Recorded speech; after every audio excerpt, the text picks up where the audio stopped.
يا جماعة الحب مش كلمة بنقولها كده وخلاص، ولا شعور عابر بيعدي. الحب قرار والتزام ورعاية مستمرة، زي البذرة اللي بنحطها في الأرض كده بالظبط.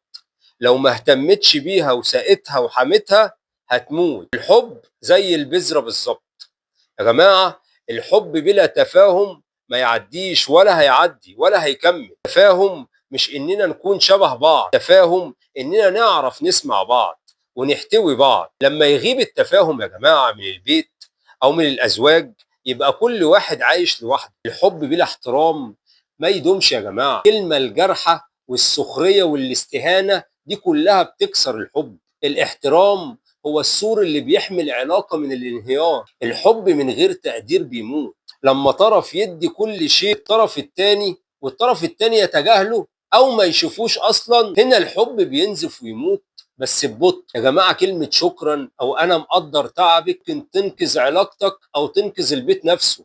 يا جماعة الحب زي البذرة بالظبط، محتاج أرض خصبة اللي هي زي التفاهم والاحترام والتقدير. محتاج صبر ورعاية علشان يكبر ويطرح ثمار زيه زي الشجرة بالظبط. لكن لو غاب المناخ الصح الحب هيموت مهما كان صادق. يا جماعة اسمعوا بعض بجد، خلوا الاحترام خط أحمر، عبروا عن التقدير بالكلمة والفعل. افتكروا إن الحب مش بياخد قوة من العاطفة بس، لكن من الرعاية المستمرة. يا جماعة الحب مش بيتبني في يوم وليلة، لكن بيتهد في لحظة.